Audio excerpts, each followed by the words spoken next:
இப்போ நம்ம இதை சாப்பிட்டு பார்ப்போம்.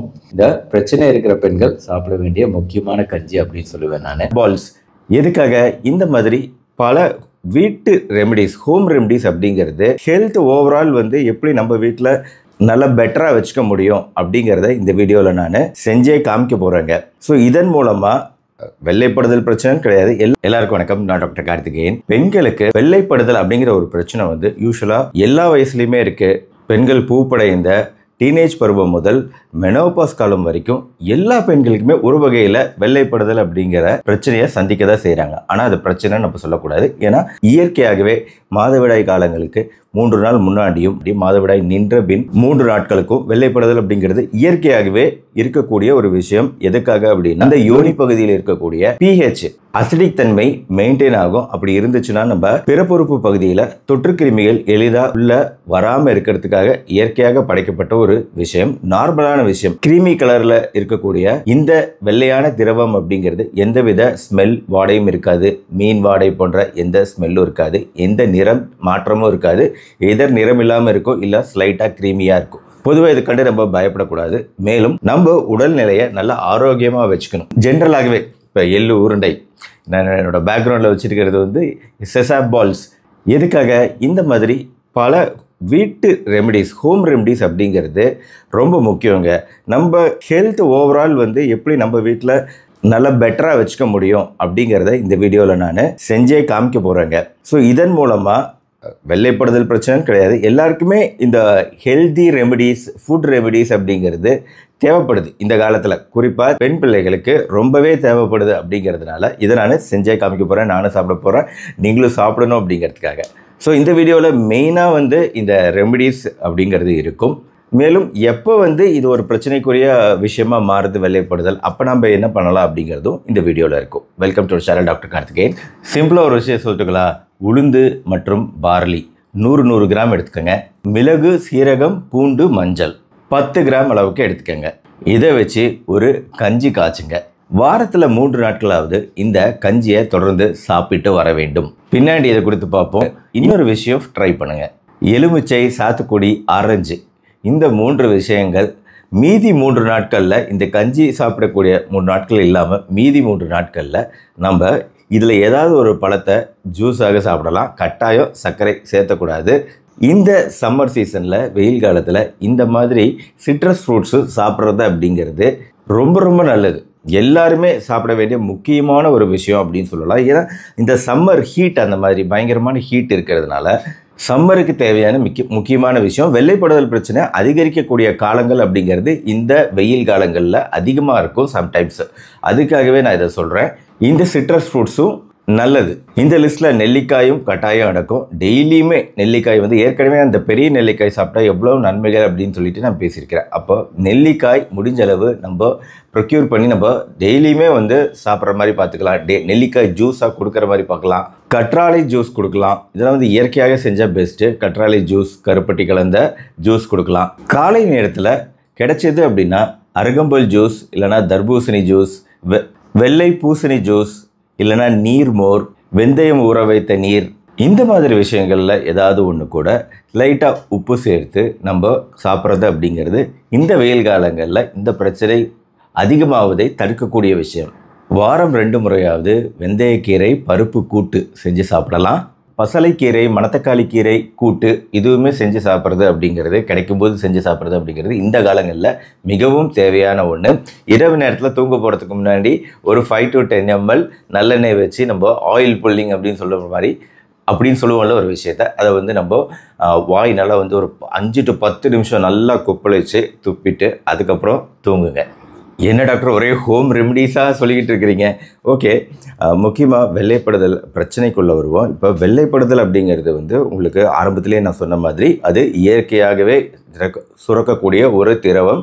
பாக்டீரியா தொற்றுக்கள்லேருந்து ப்ரைவேட் பார்ட்ஸை பாதுகாக்க. இதுக்கு நிறம் இருக்காது, ஸ்மெல் இருக்காது. ஆனால் இயற்கையான ஒரு அமிலத்தன்மை இருக்கும். இயற்கையான வெள்ளைப்படுதல் அப்படின்னா அது வந்து நிறைய பேருக்கு அது தெரியவே தெரியாது. உள்ளாடைகளை கழட்டி பார்க்கும்போது தான் அதில் இருக்கக்கூடிய திரவங்களை பார்க்கும்போது தான் இந்த மாதிரி ஒரு திரவம் சுரந்திருக்கு அப்படிங்கிறதே தெரியும். அதை கண்டு நம்ம பயப்பட வேண்டியதில்லை. சம்டைம்ஸ் கிரீம் கலர்லேயும் இருக்கலாம், வெளிர் மஞ்சள் நிறமும் தென்படலாம். எதுவுமே நீங்கள் பயப்பட வேண்டிய விஷயம் கிடையாது. ஏன்னா ஸ்மெல் இல்லை, உங்களுக்கு அது இருக்கக்கூடிய உணர்வு இல்லை, நீங்கள் பார்த்து தான் கண்டுபிடிச்சிங்க அப்படிங்கும்போது. ஆனால் நிறம் வந்து ஒரு பச்சை நிறமாக மாறுது, ஒரு நாற்றம் இருக்குது, ஒரு மீன் வாடை வீசுது, நார்மலாக திரவமாக இருக்கக்கூடியது ஒரு பாலாடை கட்டி மாதிரி நல்லா தடிச்சு இருக்குது. இந்த வெள்ளைப்படுதல் பிறப்புறுப்பு பகுதியில் எரிச்சல் இருக்குது, அரிப்பு இருக்குது அப்படின்னா இதெல்லாம் வந்து இன்ஃபெக்டட் ஆயிடுச்சு அப்படிங்கிறதும் அது ட்ரீட்மெண்ட் பண்ண வேண்டிய ஒரு விஷயம் அப்படிங்கிறதும் நம்ம புரிஞ்சுக்கிறோம். டாக்டர்கிட்ட போய் இந்த மாதிரி சூழ்நிலையில் தான் நம்ம டாக்டரை பார்க்க வேண்டியிருக்கோம். ஆனால் என்னை பொறுத்த வரைக்கும் இது வராமல் தடுக்கிறதுக்கு என்னென்ன விஷயங்கள் செய்யலாம் அப்படிங்கிறதுல தான் என்னோடய வீடியோவோட முழு கான்சன்ட்ரேஷனும் இன்றைக்கி இருக்குது. ஏன்னா ஆன்டிபயோட்டிக் மாத்திரைகள் இருக்குது, கிரீம்கள் இருக்குது, இதை போட்டுக்கிட்டே இருக்கோம் டாக்டர், ஆனால் கேட்கவே மாட்டேங்குது அப்படின்னு சொல்லக்கூடியவங்க நிறைய பேர் இருக்கீங்க. உங்களுக்காக தான் இது. அதனால தான் தினமும் காலையில் குளிர்ச்சியான ஏதோ ஒரு பொருட்கள், ஆரம்பத்தில் சொன்ன பொருட்கள் ஏதாவது ஒன்று நீங்கள் யூஸ் பண்ணலாம். வாரம் 2 முறை நல்லெண்ணெய் தேய்த்து குளித்தல் அப்படிங்கிறது அவசியம். அதிகமான காரத்தன்மை கொண்ட உணவு எடுத்துக்கிட்டால் ஒருவேளை அது சம்டைம்ஸ் பிரச்சனையை உண்டாக்கலாம். அதிக காரம் வேண்டாம். உள்ளாடைகளை தேர்வு செய்வதில் கவனமாக இருக்கணும். பருத்தி துணிகள் பெஸ்ட்டு. அதே மாதிரி பீரியாடிக்கலாக இதை மாற்றுறது ரொம்ப முக்கியம். உள்ளாடைகளை மாற்றுறது, இதே பழைய உள்ளாடைகளே ஒரு பெரிய காரணமாக அமைஞ்சிடுது. ஒரு பக்கம் உடலோட எதிர்ப்பு சக்தியை அதிகரிக்கிறோம், இன்னொரு பக்கம் பாக்டீரியாவை ஃபீட் பண்ணிக்கிட்டே இருக்கிறோம் அப்படின்னா உள்ளாடைகளை மாற்றாமல் அப்போ அது ஒன்றுக்கு ஒன்று மேட்ச் ஆகாது. அதனால் உள்ளாடைகள் பொறுத்த வரைக்கும் மிகுந்த கவனமாக இருக்க வேண்டிய விஷயம் இது, குறிப்பாக பெண்கள். ஏன்னா ஈஸியாக தொற்று, அதாவது யோனி பகுதி மட்டும் இல்லை, யூட்ரஸ் யூரித்ரா வந்து ரொம்ப சின்னது பெண்களுக்கு. டைரெக்டாக யூரித்ரா வந்து மூத்திரப்பைக்குள்ளே போகுது, மூத்திரப்பையிலேருந்து கிட்னிக்கு போகுது. அப்படிங்கும்போது நாம் வந்து ஈஸியாக கிட்னி வரைக்கும் தொற்றுகள் போகக்கூடிய வாய்ப்பு இருக்கிறதுனால, குறிப்பாக பெண்களுக்கு அதிகமாக இருக்கிறதுனால, சிறுநீர் பாதையில் பிரச்சனை ஈஸியாக வரக்கூடிய வாய்ப்பு இருக்கிறதுனால இந்த பாயிண்ட்டை கொஞ்சம் அழுத்தி சொல்கிறேன். தினமும் ஏதாவது ஒரு ஜூஸ், எலுமிச்சை, சாத்துக்குடி, ஆரஞ்சு சாப்பிடலாம், இளநீர் குடிக்கலாம். மதியான கட்டாயம் தயிர் அல்லது மோர் இருக்கணும். ஜென்ரலாகவே உணவில் கீரைகள் அதிகமாக சேர்த்துக்குங்க. மசாலா பொருட்கள், காபி, டீ, புளி இதை வந்து குறைச்சிக்கிறது முக்கியம்.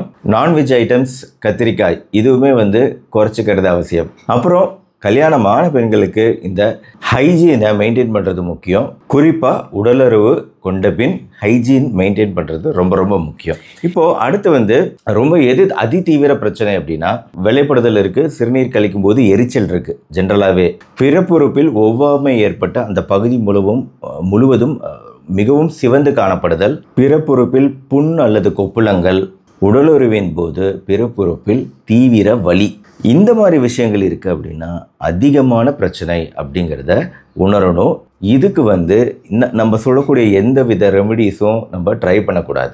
நம்ம வந்து கண்டிப்பாக டாக்டரை பார்க்க வேண்டிய முக்கியமான அறிகுறிகள் இதுதான். பொதுவாக இந்த மாதிரி பிரச்சனை வரும்போது பேப்ஸ்மியர் எடுக்கணும், இதெல்லாம் பார்க்கணுன்னு சொன்னாங்கன்னா, டாக்டர் சொன்னாங்கன்னா அதுக்காக வந்து பயந்துக்கக்கூடாது. ஏதாவது புற்றுநோய் இருக்கா அப்படிங்கலாம் பார்க்குறேன் அப்படின்னு சொன்னாங்கன்னா பயந்துக்காதீங்க. ஒரு வாட்டி இந்த டெஸ்ட் பண்ணிக்கிறது ரொம்ப ரொம்ப அவசியம். ஒரு முறையாவது நம்ம பண்ணிக்கிட்டோம்னா நமக்கு தெரிஞ்சிடும் இது பிரச்சனை, பெரிய பிரச்சனை கிடையாது அப்படிங்கிறத ஒரு வாட்டி உறுதிப்படுத்திக்கணும். அதுக்காக இதை நான் சொல்கிறேன், யாரும் பயந்துக்கக்கூடாது.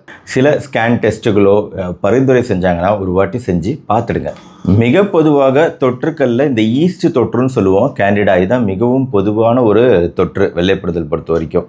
இதுக்கு வந்து சாதாரண விஷயங்கள் அருமையாக ஹெல்ப் பண்ணும். இப்போ பவுடராகவும் கிடைக்குது. இந்த மாதிரி கொஞ்சம் க்ரீம் கூட வந்து ஒரு லிக்விடாக இருக்கும், ஒரு ஆயின்மெண்ட்டு கூட ஒரு லிக்விட் வளவளப்பு தன்மை கன்சிஸ்டன்சி கொண்டதாக இருக்குது. இன்னும் பவுடர்ஸ் வந்து இன்னும் எஃபெக்டிவாக இருக்கும். இதுக்கு மருந்து சொல்கிறேன், நான் சொல்கிறதுலாம் ஆன்டிபயோட்டிக் பவுடர்கள். இந்த ஈஸ்ட் தொற்று சாதாரண ஈஸ்ட் தொற்றுக்கு. ஆனால் இன்னும் தீவிரமான பாக்டீரியா தொற்றுக்களாக இருந்தால் அப்போ உடலில் உள்ளே சாப்பிடக்கூடிய மாத்திரைகள் நம்ம கொடுப்போம். அப்போ வந்து கண்டிப்பாக உள்ளே சாப்பிடக்கூடிய மாத்திரை, ஜெல்லு இல்லை க்ரீம் ஏதாவது ஒன்று கட்டாயம் தேவைப்படும்.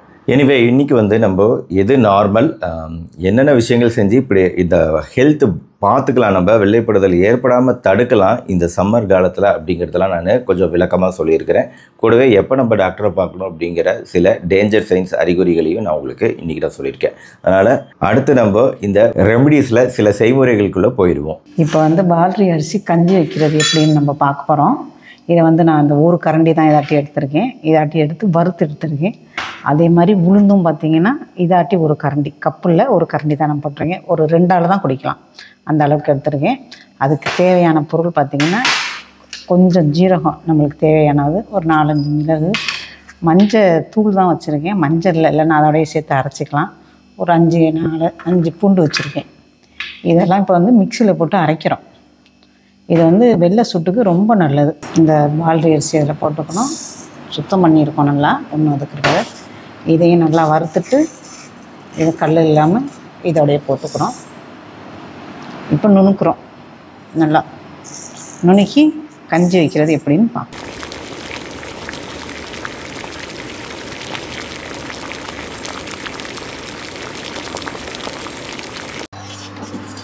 இப்போ வந்து கட்டி விடாமல் மெதுவாக கிண்டி விட்டுட்டே வாங்க, இல்லைன்னா அடி பிடிச்சிக்கும், அப்படியே கெட்டியாக வந்துடும். இப்போ வந்து என்ன பண்ணுறோன்னா இந்த மாதிரி கொதிக்குது, லேசாக உப்பு போட்டுக்கிறோம், தேவையான அளவு போடுறோம், கொஞ்சமாக பூண்டு பல்ல நசுக்கி போடுறோம். இந்த பூண்டு ஒரு 4-5 பூண்டு நசுக்கி இந்த இதோட போடுறோம், வெந்துக்கிட்டு இருக்கட்டும்.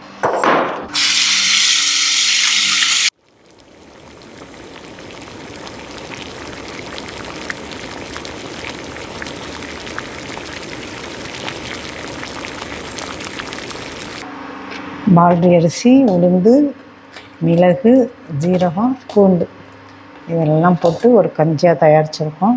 குடிச்சு பாருங்கள், குடிச்சு பார்த்துட்டு சொல்லுங்கள் உங்களுக்கு எப்படி இருக்குன்னு சொல்லுங்கள். இப்போ வந்து கத்தாழை ஜூஸ் போட போகிறோம். இதை கொஞ்சமாக அந்த நல்லா அப்படி சீவிக்கங்க, அந்த பெருசாக இருந்தாலும் பரவாயில்ல, எடுத்துக்கங்க.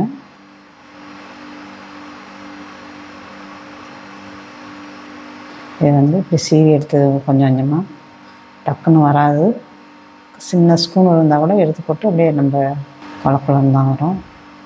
இந்த மாதிரி எடுத்து வச்சுருங்க, எல்லாத்தையும் எடுத்து வச்சுட்டு நம்ம அப்புறமா மிக்சியில் போட்டு அடிச்சுப்போம். இது கத்தாழை ஜூஸ் போடுவோம்.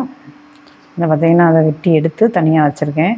இது என்ன ஒரு 10-15 வாட்டினாச்சும் கழுவணும், அப்போ தான் இந்த வளவளப்பு இல்லாமல் இருக்கும், இல்லைன்னா வளவளப்பு இருந்துக்கிட்டே இருக்கும். இதை இப்போ அதை மிக்சியில் போட்டு அடிக்கிறோம், ஜூஸ் போடுறோம். அடிச்சுட்டேன், இந்த இது நான் இதில் ஊற்றினேன் பாருங்கள்.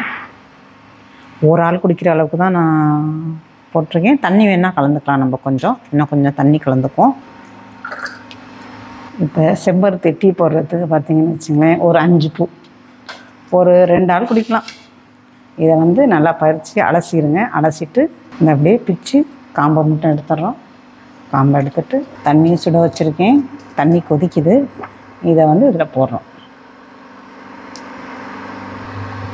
கலரே மாறிடும் அப்படியே.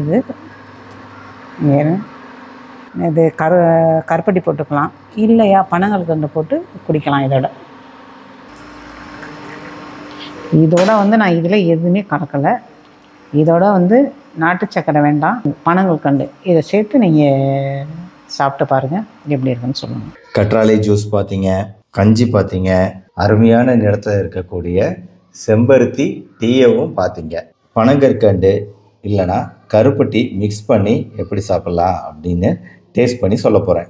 இந்த பனங்கற்கண்டு எடுத்துக்கோங்க. சும்மாவே குடித்தாலும் ஒன்றும் டிஃப்ரென்ஸ் இல்லை, பட் எல்லோரும் லைக் பண்ணி குடிக்க மாட்டாங்க. பிளாண்டாக வந்து எந்த ஒரு டேஸ்ட்டும் இல்லாமல் குடிக்க மாட்டாங்கல்ல, அதனால் வந்து பனங்கற்கண்டை நான் மிக்ஸ் பண்ணிக்கிட்டு இருக்கிறேன். அதுக்கு முன்னாடி செம்பருத்தி டீ. இந்த செம்பருத்தி டீ பொறுத்த வரைக்கும் நான் என்ன சொல்கிறேன்னா, எதையும் மிக்ஸ் பண்ண வேணாம்னு நினைக்கிறேன். நம்ம ஏற்கனவே இந்த செம்பருத்தி டீ செஞ்சு காமிச்சிருக்கிறேன்.